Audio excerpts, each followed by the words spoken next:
से हम शुरू करने जा रहे हैं ऑफिशियल 2026 टू 2027 सीरीज़, जिसमें हम क्लास 10th का एआई कवर करने वाले हैं। सारे videos one by one part wise part आते जाएंगे, तो आप बने रहना। एंड प्लेलिस्ट बना दूंगी मैं, जहाँ पर आपको सारे जो लेक्चर्स हैं वो एक्सेसिबल हो जाएंगे क्लास 10th एआई के। ठीक है, आप वहाँ पे जाके देख सकते हो। एंड यहाँ पे आपको और भी कुछ रिक्वायरमेंट है तो आप मुझे कॉमेंट सेक्शन में बता भी सकते हो। एंड कुछ दिनों में मेरी वेबसाइट्स भी लॉन्च होने वाली है, जिसपे आपको कंटिन्यूस सारे नोट्स वगैरह वहाँ से जाके आप डाउनलोड कर सकते हो, या PYQs भी वहाँ से जाके डाउनलोड कर सकते हो, और रिलेवेंट बुक जो भी हमारी सजेस्टेड बुक्स हैं वो भी आप वहाँ से जाके डाउनलोड कर सकते हो। तो बिना किसी टाइम को वेस्ट करे स्टार्ट करते हैं हमारा यूनिट नंबर 1 का पार्ट 1, जिसमें हम पढ़ेंगे सबसे पहले हमारा जो चैप्टर का नेम, जो भी हमारी यूनिट का नेम है वो है हमारी revisiting AI project life cycle, project cycle and ethical frameworks of AI. तो सबसे पहले हम स्टार्ट करते हैं कि भाई एआई जो प्रोजेक्ट लाइफ साइकिल होती है वो होती क्या है, मतलब वो क्या है एआई प्रोजेक्ट साइकिल। तो एआई प्रोजेक्ट साइकिल बेसिकली एक ऐसी साइकिल है जिससे हम स्टेप बाय स्टेप मेथड का यूज़ करते हैं, एक प्रोसेस को फॉलो करते हैं, जो कि हमें बताती है कि हम किसी भी चीज़ का एक एआई सोल्यूशन कैसे क्रिएट कर सकते हैं। ठीक है, जैसे आप अपनी गर्लफ्रेंड को सरप्राइज देना चाहते हो तो उसके लिए एक सोल्यूशन कैसे क्रिएट करना है, उसकी कुछ स्टेप्स होती हैं। ऐसे ही एआई में अगर हम कुछ भी बनाना चाहते हैं, एआई से रिलेटेड कोई solution provide, AI solution, AI integrated solution या एआई पावर्ड सोल्यूशंस अगर किसी चीज़ को प्रोवाइड कराना चाहते हैं तो उसके हमें एक step by steps methods use करने पड़ेंगे।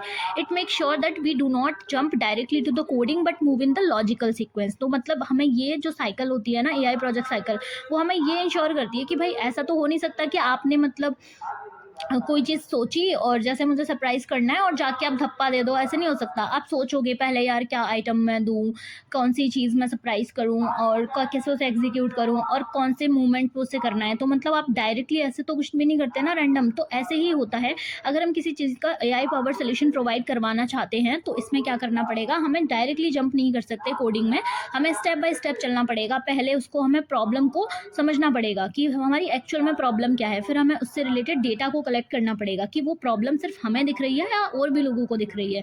फिर हमें क्या करना पड़ेगा, उस प्रॉब्लम का एक सोल्यूशन बनाना पड़ेगा, एक मॉडल बनाना पड़ेगा, और उससे हमें अपनी एआई को ट्रेन करना पड़ेगा कि ये प्रॉब्लम है, इसको आपको ऐसे सॉल्व करना है, पीपल आर फेसिंग दिस। फिर हम उसे टेस्ट करेंगे कि ये वर्किंग भी है या नहीं, फिर हम उसका रिजल्ट चेक करेंगे कि वो सही मतलब रिजल्ट दे रहा है जो भी हमने बनाया है या नहीं। तो यहाँ पर ना 5 स्टेजेस होती हैं, वैसे तो 6 होती हैं लेकिन 10th के सिलेबस में 5 ही हैं, तो पर मैं आपको 6 पढ़ाऊंगी ताकि आपको कंप्लीट अंडरस्टैंडिंग हो जाए।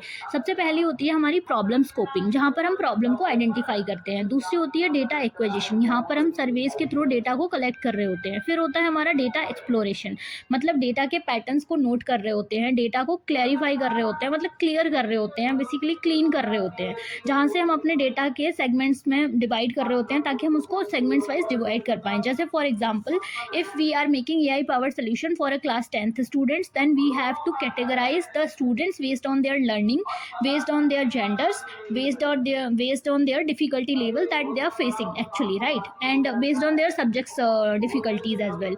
फिर हम एक मॉडल बनाएंगे एंड मॉडल को मॉडलिंग करेंगे, मतलब डेटा के मॉडल्स में कन्वर्ट करेंगे, एंड फिर हम उसका इवैल्यूएशन करेंगे। इवैल्यूएशन मीन्स कि एक बारी हमने एआई मॉडल बना दिया, फिर हम देखेंगे कि भाई वो चल भी रहा है कि नहीं, टेस्ट करेंगे कि वो इसी तरह से परफेक्टली वर्किंग है जैसा हम चाहते हैं कि नहीं।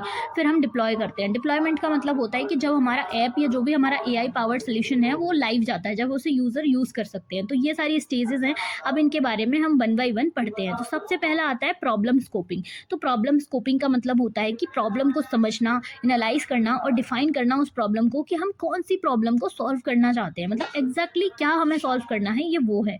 उसके बाद इसकी इंपॉर्टेंस कितनी है, अगर आप सोचो किसी प्रॉब्लम को आइडेंटिफाई नहीं करोगे तो सॉल्व क्या करोगे, तो इसकी इंपॉर्टेंस तो सारी है भाई। तो हमें ना क्या करना है कि problem is not clearly defined तो AI solution will fail of course.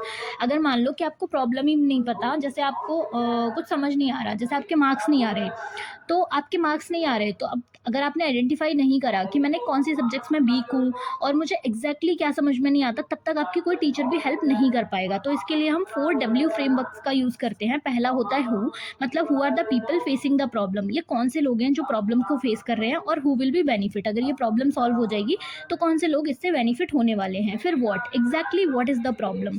फिर where does this problem occur, in which context, मतलब प्रॉब्लम का कॉन्टेक्स्ट क्या है और कहाँ से अकर हो रही है ना। Why should this problem be solve, मतलब क्यों करना है इस प्रॉब्लम को सॉल्व, अगर हम इसे नहीं करेंगे तो इसका क्या क्या इम्पैक्ट होगा, what will be the benefit, मतलब अगर इसको सॉल्व कर देंगे तो क्या क्या फ़ायदा होगा, और नहीं करेंगे तो कौन से लेवल तक नुकसान हो सकता है। तो ये चीज़ एग्जाम्पल है इसका, जैसे फार्मर्स हैं वो अपनी क्रॉप लूज कर रहे हैं due to the plant disease. अब प्रॉब्लम स्टेटमेंट क्या हो गया इसका, एक हमें ऐसा एआई मॉडल बनाना है जो कि मतलब क्रॉप्स की डिसीज का पता लगा पाए उनके लीव्स का यूज़ करके। अगर हम लीव्स की इमेज वहाँ पर डाल दें और वो उससे हमारे डिसीज़ का पता लगा पाए, जिससे कि हम उसे ये कर सकें, ट्रीटमेंट दे सकें प्लांट्स को, और हमारी जो क्रॉप्स हैं वो डिस्ट्रॉय ना हो। Second one is data acquisition. Data acquisition मतलब process of collecting the data related to that problem. अब आपने एक बारी प्रॉब्लम डिफाइन कर ली, अब उससे रिलेटेड डेटा आपको कलेक्ट करना पड़ेगा। डेटा जो होता है वो हमारा एआई के लिए फ्यूल की तरह काम करता है, क्योंकि अगर हमारा कोई डेटा नहीं होगा तो जो हमारा एआई मॉडल है वो कैसे काम करेगा, मतलब उसको पता ही नहीं है ना कि क्या सॉल्व करना है, कौन से लोग प्रॉब्लम फेस कर रहे हैं, किसको क्या प्रॉब्लम आई, तो वो अपने जो डिसीजंस है वो नहीं बना पाएगा। Without data AI can not learn. तो सोर्स ऑफ डेटा यहाँ पे क्या क्या हो सकता है, हम सर्वेज से ले सकते हैं, क्वेश्चनरीज मतलब क्वेश्चन पूछ सकते हैं पर्टिकुलर लोगों से, 100 लोगों से, फिर हम उनके इंटरव्यूज़ ले सकते हैं ग्रुप में, या फिर हम वेबिनार्स वगैरह कर सकते हैं, सेंसर्स और आईओटी डिवाइसेस से ले सकते हैं हेल्प, वेबसाइट्स पे जाके स्क्रैप कर सकते हैं, ऑनलाइन डेटाबेसेस प्रेजेंट रहता है उससे पता लगा सकते हैं, गवर्नमेंट के पोर्टल से भी पता लगा सकते हैं। अब जो टाइप्स होते हैं डेटा के वो तीन तरह के होते हैं। पहला होता है स्ट्रक्चर डेटा, दूसरा होता है अनस्ट्रक्चर डेटा, एंड फिर होता है हमारा semi structure data. Structure data मतलब पहले से ही ऑर्गेनाइज होता है वो एक्सेल्स और टेबल्स में। अनस्ट्रक्चर्ड डेटा मतलब रॉ फॉर्म में होता है, इमेज भी होती है उसमें, टेक्स्ट भी होता है, ऑडियो भी होता है और वीडियो भी होता है। सेमी में क्या होता है, पार्शियली ऑर्गेनाइज होता है इन अ जेसन और एक्सएमएल फॉर्मेट, राइट। अब इसमें चैलेंज क्या है कि जो डेटा होता है ना उसमें कुछ तो मिसिंग वैल्यूज़ होती हैं, कुछ तो डुप्लीकेट वैल्यू होती हैं, और मतलब कुछ हमारे इररिलेवेंट होती हैं। तो उसी के लिए हमारा जो नेक्स्ट स्टेप है वो होती है हमारी next stage is data exploration, जहाँ पर हम डेटा को ना क्लीन करते हैं। तो डेटा एक्सप्लोरेशन का काम क्या होता है कि हम उस डेटा को प्रिपेयर कर रहे होते हैं before using it for a AI model, मतलब उसे क्लीन करेंगे ना, क्योंकि अगर मान लो हमने एआई मॉडल में रैंडम डेटा डाल दिया तो उसे समझ में ही नहीं आएगा ना, कहीं पे डेटा मिसिंग है, कहीं पे डुप्लीकेट डेटा है, तो वो तो उसी के हिसाब से अपने डिसीजंस को इन्फॉर्म वो करेगा, बनाएगा। तो इसीलिए हमें क्या करना पड़ता है, एआई के मॉडल में यूज़ करने से पहले उसको क्लीन करना पड़ता है, उस डेटा को हमें प्रिपेयर करना पड़ता है। Helps in finding the useful pattern and making data clean, मतलब हमें पैटर्न्स को फाइंड करना पड़ता है और डेटा को क्लीन बनाना पड़ता है। अब इसके क्या क्या स्टेप्स हैं, पहला होता है हमारा क्लीनिंग। क्लीनिंग में हम क्या करेंगे, जितने भी एरर्स हैं हमारी फाइल्स में वो हम हटाएंगे, जितनी भी हमारी मिसिंग वैल्यूज़ हैं उनको हटाएंगे, और डिलीट करेंगे हमारी सारी डुप्लीकेट्स वैल्यूज़ को। फिर हम विजुअलाइजेशन करते हैं। विजुअलाइजेशन मतलब हम ग्राफ्स बनाते हैं, चार्ट्स बनाते हैं, जिससे कि हमारा ना एनालिसिस करने में बहुत ईजी हो जाता है किसी भी एआई मॉडल के लिए। फिर हम फीचर इंजीनियरिंग करते हैं। फीचर इंजीनियरिंग का मतलब होता है, जैसे मान लो एक हमारे पास कोई डेटा है, जैसे हम कोई नया ना फीचर बना रहे हैं, जैसे अगर हमें किसी का डेट ऑफ बर्थ दिया है, अगर हमें उसमें कोई एक्सेल सीट है जिसमें हमें बहुत लोगों की डेट ऑफ बर्थ दी है, तो उससे हम क्या कर सकते हैं, उससे उसकी एज कैलकुलेट कर सकते हैं, न्यू फीचर। तो हम क्या करेंगे, एक नया कॉलम उसमें ऐड कर सकते हैं और उसमें हम एज जो है उनका कैलकुलेट कर सकते हैं by based on that DOB of that particular person, ठीक है। तो ये हम कर सकते हैं। तो ये होती है हमारी स्टेज 3। Now modelling. अब हमारा एक बारी डेटा में पैटर्न्स बन गया, हमने डेटा को क्लीन कर दिया, अब उसमें मॉडलिंग करते हैं, मतलब एआई मॉडल बनाते हैं जो कि उस पैटर्न्स को यूज़ करता है to predict the follow up things that we are going to solve.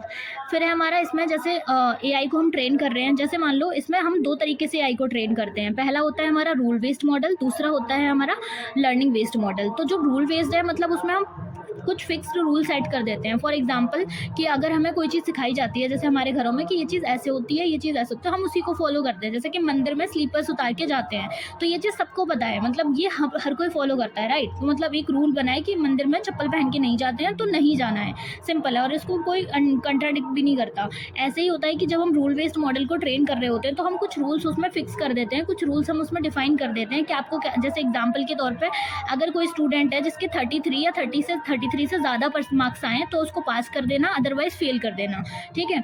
तो उसने इस रूल्स को डिफाइन कर लिया कि अगर हम मार्क्स डाल रहे हैं, जितने भी स्टूडेंट्स को जितने भी मार्क्स मिलेंगे उसको देखेगा कि ये 33 या उससे ज़्यादा है तो ये पास कर देगा, अदरवाइज फेल कर देगा। एक होता है लर्निंग बेस्ड मॉडल, जैसे कि हम ह्यूमन होते हैं, जैसे कि मान लो हमने एक बार अगर हम दूध गर्म कर रहे हैं या हमने कुछ गर्म खाना खा लिया तो हम जल गए, तो हम नेक्स्ट टाइम ना ऐसे नहीं करते, हम उससे सीख जाते हैं कि यार गर्म खाएंगे तो जल जाएंगे, है ना। तो ऐसे ही है कि इसमें क्या है, जैसे कि यहाँ पर एग्जाम्पल देखें तो predict houses using prevent previous record, कि मतलब उसने देखा 5 साल पहले जो है लैंड की जो रेट है वो इतनी थी और अभी इन्फ्लेशन इतना बढ़ गया, तो उसके हिसाब से वो अभी नेक्स्ट 5 ईयर्स बाद अपना डेटा जो है अपडेट कर रहा है। वो क्या करेगा, पास्ट प्रीवियस डेटा से सीखेगा। जैसे हम अपने प्रीवियस एक्सपीरियंसेस से सीखते हैं, वैसे ही हमारा जो लर्निंग बेस्ड मॉडल है वो सीखता है। तो इसमें हम 2 तरीके से करते हैं डेटा स्प्लिटिंग। एक हम करते हैं ट्रेनिंग डेटा और एक करते हैं टेस्टिंग डेटा। कैसे कि मतलब सबसे पहले हम एक डेटा यूज़ करेंगे टू ट्रेन द मॉडल, फिर हम थोड़ा सा डेटा यूज़ करेंगे to check how it well it learn. मतलब हमें अब उसको चेक भी तो करना पड़ेगा ना कि वो कैसे वर्क कर रहा है, तो वो उसको वर्क करता है। फिर हमारा आता है इवैल्यूएशन। तो जब टेस्टिंग हम करते हैं ना, तो टेस्टिंग हम करते हैं वही कि हमारा मॉडल मतलब परफेक्टली काम कैसे कर रहा है, परफॉर्मेंस कैसे दे रहा है। मतलब अगर हमें वो आंसर दे भी रहा है तो वो सही दे रहा है कि गलत दे रहा है, और अगर सही दे रहा है तो कितने सही दे रहा है, कितने गलत कर रहा है। तो ये सारे हम यूज़ करते हैं कुछ मैट्रिक्सेस का यूज़ करके। पहली होती है एक्यूरेसी। एक्यूरेसी का मतलब होता है कि how many predictions are correct overall. जैसे हमने 10 उससे पूछी तो उसमें से उसने कितनी प्रेडिक्शंस हमें करेक्ट बताई। प्रिसीजन का मतलब होता है कि out of all positive predictions how many are correct. मतलब कि जैसे मान लो हमने 10 बार उससे आंसर पूछा तो उसने 10 बार आंसर तो दिया, लेकिन अब 10 बार उसने आंसर तो दिया, लेकिन अब हमें ये चेक करना है कि प्रिसीजन उसका, कि उस 10 बार में से उसका कितनी बार एग्जैक्टली आंसर सही है। तो अगर हमारा 8 बार सही है तो बढ़िया एक्यूरेसी है, अगर 10 बार सही है तो 100% एक्यूरेसी है। फिर हम करेंगे रिकॉल। रिकॉल मतलब out of actual positive cases, जितने भी हमारे पॉजिटिव केसेस थे। जैसे मान लो इसने 8 का आंसर दिया सही और 2 का दिया गलत, तो हमने आइडेंटिफाई कर लिया कि इसने 8 ना सही आंसर दिए थे। अब देखेंगे कि उसमें से पहचान किसने ली है उसने, कि मैंने 8 सही दिए और 2 गलत हो गए, मतलब वो अपनी गलती भी पहचानता है कि नहीं। तो ये होता है रिकॉल। F1 स्कोर होता है कि बैलेंस बिटवीन प्रिसीजन और रिकॉल। तो इन दोनों के बीच में मतलब इसने सही आइडेंटिफाई भी कर लिया और इसने कितने करेक्ट दिए, ये चीज़ों का बैलेंस हमें बताना पड़ता है इन F1 स्कोर। तो एग्जाम्पल है जैसे हमारी स्पैम मेल डिटेक्शन है। प्रिसीजन का मतलब है कि how many emails marked spam were really spam. जितनी भी उसने मार्क करी स्पैम में, वो सच में स्पैम थी या नहीं। क्योंकि समटाइम्स हमने देखा होगा कि जो मेल में है हमारी करेक्ट मेल भी स्पैम में चली जाती है, तो वो हम चेक करते हैं। रिकॉल का मतलब होता है कि how many actual spam mail were caught by A. जैसे कोई चेक कर रहा है, कोई एल्गोरिदम वहाँ पे लगाई है, तो ये कितना आइडेंटिफाई कर लिया कि मेल्स जो है वो गलत तरीके से चली गई हैं। तो ये होता है हमारा evaluation stage. Third, sixth and last वाला होता है हमारा डिप्लॉयमेंट स्टेज। डिप्लॉयमेंट का मतलब होता है जब हमारा ऐप जब टेस्टिंग के बाद जो है उससे सारे लोग यूज़ कर सकते हैं, जो भी हमने AI पावर सोल्यूशन बनाया है, तो वो स्टेज होती है हमारी deployment stage. Now comes to the ethical frameworks of AI। तो हमें कौन से फ्रेमवर्क्स का यूज़ करना पड़ता है, इसको ध्यान में रखने, ताकि ये इथिकल रहे। इथिक्स का मतलब है कि वो सारे प्रिंसिपल्स और वो सारी गाइडलाइंस जो AI को इंश्योर करती हैं कि उनको हम फेयरली तरीके से यूज़ करेंगे, सेफ्टी का ध्यान रखेंगे, रिस्पॉन्सिबली किसी भी बिना ह्यूमन को हार्म करे और सोसाइटी को हार्म करे हम काम करेंगे। जैसे कि कुछ AI ऐसे होते हैं जो कि मान लो किसी ने एक ऐसा AI बना लिया जो लोगों की डेटा को चुरा रहा है, या लोगों के अकाउंट डिटेल्स को लीक कर रहा है, या लोगों के डेटा को लीक कर रहा है, तो ये सब तो गलत है ना, ये फेयरली इनफ नहीं है। इसीलिए आपने देखा होगा कि ChatGPT वगैरह में भी हम कुछ भी चीज़ें उल्टा पुल्टा बोलेंगे तो वहाँ पे प्राइवेसी कंसर्न का शो करके आ जाता है, राइट। तो इथिकल फ्रेमवर्क्स के जो की इशूज़ हैं वो क्या है, पहला अकाउंटेबिलिटी की, मतलब अगर कोई सोल्यूशन बना रहे हैं तो उसके लिए कौन रिस्पॉन्सिबल होगा अगर वो गलती करता है तो। बाइसेस और फेयरनेस का मतलब होता है कि जो भी हमारा डिस्क्रिमिनेशन है उस बाइस्ड डेटा से वो होना नहीं चाहिए, मतलब उसको अवॉइड करना है। किसी के साथ भी हमें भेदभाव नहीं करना, सबके साथ इक्वली, मतलब जो भी हम AI पावर्ड सोल्यूशन बना रहे हैं उसको इक्वली वर्क करना चाहिए। ट्रांसपेरेंसी मतलब कि जो भी आप बना रहे हो AI decisions must be explainable, कि वहाँ पे हम जो भी आंसर दे रहे हैं वो एक्सप्लेनेबल होना चाहिए। मतलब ऐसा नहीं है कि हिडन में कुछ भी उसने आंसर दे दिया और हमें उसने एक्सप्लेन नहीं करा कि आंसर उसने क्यों दिया। मतलब गलत भी देगा सही भी देगा तो वो हमें बताए, है ना। प्राइवेसी एंड सिक्योरिटी कंसर्न का मतलब कि हमारा जो पर्सनल डेटा है उसे मिसयूज और हैकिंग से बचाए, क्योंकि आजकल हम सारे AI यूज़ करते हैं और हम अपना डेटा कहीं भी डाल देते हैं, तो हमारा डेटा वहाँ से चोरी ना हो जाए। तो ये उनको इंश्योर करना पड़ेगा कि वो प्राइवेसी और सिक्योरिटी का ध्यान रखेंगे। फिर आती है हमारी ह्यूमन वैल्यूज की। AI should respect dignity, equality and fairness. मतलब ऐसा ना हो कि AI हमें गलत इंस्ट्रक्शंस दे उसको गलत करने के। जैसे कि मान लो किसी को डिप्रेशन हो रहा है और वो AI से बात कर रहा है तो वो उसे मरने की धमकी दे या कुछ दे, मतलब मरने की, ऐसा नहीं होना चाहिए। इस चीज़ का ध्यान रखना चाहिए। फिर हमारे आते हैं, ये हमारे की एलिमेंट्स इश्यूज थे, एंड हमारे प्रिंसिपल्स जो हैं, अकाउंटेबिलिटी, हमें मतलब रिस्पॉन्सिबिलिटी लेनी है। ट्रांसपेरेंसी मतलब एक्सप्लेन करना है जो भी डिसीजंस हम ले रहे हैं क्लियरली। कॉम्पिटेंसीज मतलब कि हमें डेवलपर्स मस्ट बी स्किल्ड, जो भी हम वहाँ पे डेवलपर्स यूज़ कर रहे हैं, डेवलपर हमारे उसको कर रहे हैं, वो स्किल्ड होने चाहिए। वेलबींग मतलब हमें ह्यूमन वेलफेयर का ध्यान रखना चाहिए। इफेक्टिवनेस मतलब AI मस्ट बी रिलायबल, मतलब हम रिलाय कर सकें, एटलीस्ट वो हर बार गलत ना हो। अवेयरनेस एंड मिसयूज़ का हमें हार्मफुल यूजेस से बचना है। डेटा राइट्स मतलब हमारा डेटा जो है वो हमारे पास रहना चाहिए। फिर हम पढ़ेंगे now comes to the bioethics in AI. तो बायोएथिक्स के कुछ प्रिंसिपल्स होते हैं। पहला, ऑटोनॉमी, मतलब आपको हर एक यूज़र की चॉइस का रिस्पेक्ट करनी पड़ेगी। मतलब ऐसा नहीं कर सकते कि आप उसको फोर्स करें अपनी सर्विसेज के लिए, नहीं, उसकी मर्जी है, वो जहाँ से भी सर्विसेज लेना चाहे उसकी मर्जी, जहाँ से उसको फीजेबल लगेगा, जहाँ से उसको सस्ता लगेगा, जहाँ से उसको अपनी कंफर्टेबल लगेगा, वो वहाँ से ले सकता है। दूसरा, कि आप किसी के साथ इंटेंशनली गलत नहीं कर सकते, आपको डू गुड तरीके से ही करना पड़ेगा। मतलब कि आपको अपना इंटेंशंस है वो क्लियर रखना पड़ेगा, आप किसी को हार्म नहीं कर सकते, और आपको जस्टिस रहना पड़ेगा कि बी फेयर टू एवरीवन। मतलब कि आप किसी एक भी सेगमेंट्स के लिए ऐसे ओवर ये नहीं कर सकते, आपको हर किसी के साथ ही ये फेयर रहना पड़ेगा। एग्जाम्पल, एक एआई सिस्टम बना रहे हैं जो सजेस्ट करेगा surgery, but the final decision must be respect the patients choice, right. जैसे कि हम डॉक्टर के पास जाते हैं, हम अपनी प्रॉब्लम उसे बताते हैं कि हमें ये प्रॉब्लम है, डॉक्टर हमें सजेस्ट करता है कि आप ये ऑप्शन ले सकते हो, ये ऑप्शन ले सकते हो, लेकिन एट द एंड हम क्या बोलते हैं उससे, समटाइम्स जब हमें नहीं लगता फिजिबल तो हम बताते हैं सोच के, है ना। तो हमें डॉक्टर फोर्स तो नहीं करता कि ये करना पड़ेगा, हाँ वो अपने तरीके से बोलता है जो भी उसे बोलना है, लेकिन फिर भी वो हमें फोर्स नहीं कर सकता, ना ही हम होते हैं, हमारी मर्जी होती है, हम वो सर्जरी कराते हैं, नहीं होती तो हम कहीं और से कोई ट्रीटमेंट लेते हैं। तो इसी तरीके से होता है हमारा, ये भी हमारा एक बायोएथिक्स का प्रिंसिपल है। अब एक गुड एआई होता क्या है, तो गुड एआई क्या होता है, जब हमारे एथिक्स जो है वो अलाइन हो जाते हैं, तो एआई क्या क्या कर सकता है, एआई हमारे इंप्रूव कर सकता है हेल्थ केयर को, इन्हांस करता है एजुकेशन सिस्टम को। एग्जाम्पल के तौर पर पर्सनलाइज लर्निंग एप्स बना सकते हैं, जैसे कि कुछ दिनों में हमारा भी ऐप आने वाला है जिसपे आपको 10th और 12th के लिए पर्सनलाइज एआई ट्यूटर्स मिल जाएंगे। लाइक जैसे आप ढूंढते हो आपके अकॉर्डिंग, आपकी वीकनेसेस के अकॉर्डिंग आपको नहीं मिलते, तो हमारे ऐप में क्या होने वाला है कि आपको हर एक सब्जेक्ट के हिसाब से, मतलब आपकी जो भी सब्जेक्ट है, जो भी आपकी वीकनेस है, आपके पर्टिकुलर टॉपिक के हिसाब से भी आपको वहाँ पे आपके लिए, आप हर एक स्टूडेंट के लिए पर्सनलाइज किया गया है। मतलब जो भी स्टूडेंट जिस भी चीज़ में वीक है, वो ऐप उसी के तरीके से काम करेगा। मतलब उसके लिए वैसे ही टेस्ट बनाएगा, उसके लिए उसी एरिया में मॉक टेस्ट बनाएगा, उसको उसी चीज़ पे फोकस करेगा। इस तरह से हमारी लर्निंग जो है वो आने वाली है।